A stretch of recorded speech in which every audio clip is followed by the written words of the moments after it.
One author in era.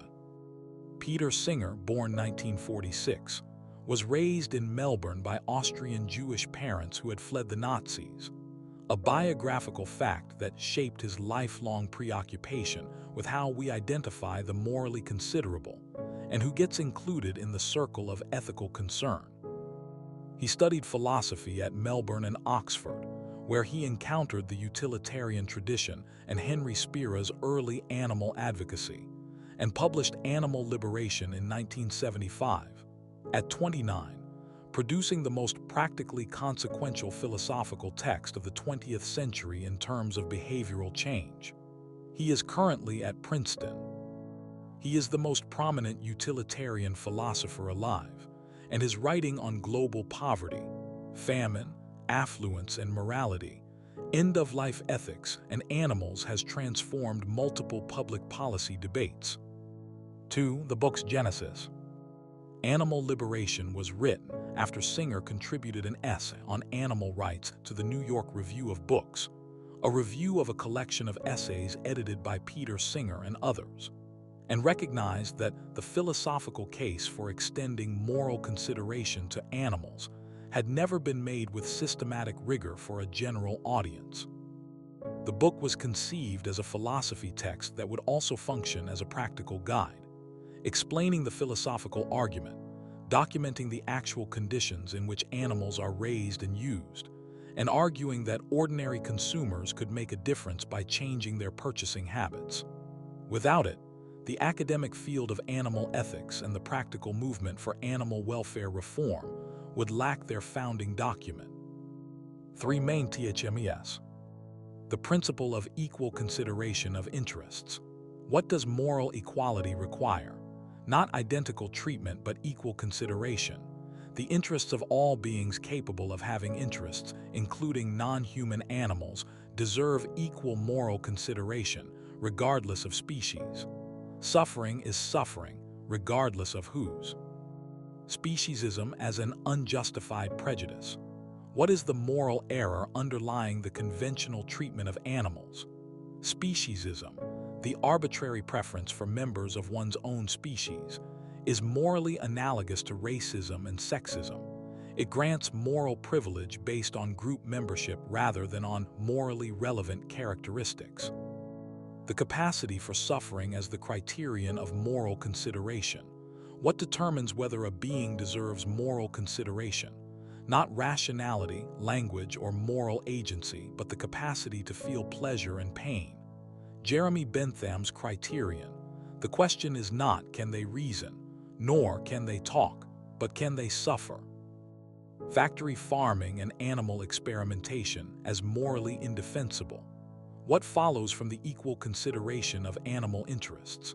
That the current systems of industrial animal agriculture and animal experimentation, which inflict enormous suffering on billions of animals for comparatively minor human benefits, are morally unjustifiable and should be abolished. 4. Summary. Animal Liberation opens with a philosophical argument and proceeds to a political and practical one. The philosophical argument establishes that the capacity for suffering, not species membership, intelligence, or language, is the morally relevant criterion for inclusion in the community of moral concern. Bentham's formulation is the foundation. Singer extends it systematically. The concept of speciesism is introduced by analogy with racism and sexism. In all three cases, morally irrelevant characteristics, race, gender, species, are used to exclude beings from full moral consideration. The only non-arbitrary criterion is the capacity to suffer, which many non-human animals clearly possess. Chapters 2 and 3 document, in considerable detail, the conditions of factory farming, intensive confinement of billions of chickens, pigs, and cattle in conditions that prevent natural behavior and involve systematic physical mutilation, and animal experimentation, the use of animals in cosmetics testing, military research, and agricultural experiments. The documentation is intended not merely as political rhetoric, but as the practical content of the philosophical argument. If you accept the argument, this is what it requires you to confront. Chapter 4 develops the philosophical argument about which animals matter. Species lines are not morally relevant in themselves. The capacity to suffer is a continuum. There is no sharp line between species whose suffering matters and species whose suffering does not. The final chapter addresses how to proceed, dietary changes, political action, and the relationship between animal liberation and other liberation movements. 5. Deep dive analysis. Singer's argument from marginal cases is the animal liberation's most philosophically demanding and practically consequential move. The argument targets any attempt to exclude animals from moral consideration on grounds that apply more specifically to normal adult humans: rationality, self-consciousness, autonomy, moral agency. The argument proceeds. Suppose we justify excluding animals from full moral consideration because they lack rationality, self-consciousness, or moral agency. But many human beings, infants, those with severe cognitive disabilities, also lack these capacities. If we grant full moral consideration to these humans, as we clearly should, we cannot justify excluding animals on these grounds without implicitly denying full moral consideration to these humans. The only consistent options are: include animals in full moral consideration, or exclude both animals and marginal case humans, which is clearly unacceptable. This is not a logical trick, but a genuine challenge to anthropocentrism. It forces explicit examination of what the morally relevant characteristic actually is. Singer's answer, the capacity to suffer, is the one that includes both normal adults and marginal case humans without arbitrary exclusion. The most powerful implication is practical. If the capacity for suffering is the morally relevant criterion, and if pigs, chickens, and cows have that capacity, which neuroscience increasingly confirms, then there is no principled difference between the suffering we would refuse to inflict on a human and the suffering routinely inflicted on farm animals in industrial systems. The strongest objection, pressed by rights theorists Tom Regan and virtue ethicists, is that Singer's utilitarian framework gets the wrong answer in cases where the calculation favors one outcome, but moral intuition favors another. Regan argues that animals have inherent value as subjects of a life that cannot be traded off against aggregate welfare. Contractualists, Rawls, Scanlon, argue that obligations arise from relations of reciprocity that animals cannot participate in.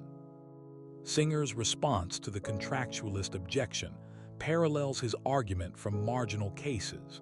If obligations arise only from reciprocity, we have no obligations to infants or those who cannot participate in moral contracts, which is clearly wrong. 6. Key TRMS and ideas. Speciesism, prejudice, or bias in favor of the interests of members of one's own species against those of other species. Singer coins the term by analogy with racism and sexism, arguing it is morally unjustifiable in the same way. Equal consideration of interests. The principle that the interests of all sentient beings deserve equal moral consideration, regardless of species, doesn't require identical treatment. A rabbit and a human have different interests, but equal weight given to comparable interests. Sentience, the capacity to experience subjective states, pleasure, pain, and emotions. Singer's criterion for moral considerability: sentience, not intelligence, language, or moral agency. Factory farming, intensive animal agriculture. The industrial system of animal production characterized by extreme confinement, rapid growth through feed additives, and preventive antibiotic use. Singer's primary practical target: the system that inflicts the greatest amount of suffering on the greatest number of animals. Argument from marginal cases. The argument that any criterion used to exclude animals from moral consideration also excludes some humans, infants, cognitively disabled persons. making the exclusion of animals on those grounds inconsistent with our treatment of those humans. Preference utilitarianism, Singer's version of utilitarianism. The morally right action is the one that best satisfies the preferences, not merely pleasures, of all affected parties. Applied to animals, what matters is satisfying or frustrating their preferences, to continue living, to move freely, to avoid pain. 7. Conclusion. Animal liberation permanently established animal ethics as a serious philosophical discipline and launched the contemporary animal rights movement, which has since influenced legislative reform in the European Union, produced significant changes in corporate farming practices, and generated an enormous academic literature. Its influence on Tom Regan, The Case for Animal Rights, on Martha Nussbaum's capabilities approach to animal welfare, on effective altruism's prioritization of farm animal welfare, and on the development of plant-based and cultivated meat technologies is direct. The most unresolved question: does the utilitarian framework capture everything morally significant about animals, or does it miss something in the way it treats animal lives as aggregatable and tradable against each other? The essential spirit of animal liberation. The circle of moral concern has expanded throughout history, from tribe to nation to humanity, and the question is not whether it should expand to include animals, but whether we have the consistency to act on what we already know. Read it and ask yourself the question Singer considers unavoidable. If you would not accept what is done to farm animals being done to a being of comparable sentience and cognitive capacity, what justifies accepting it at all?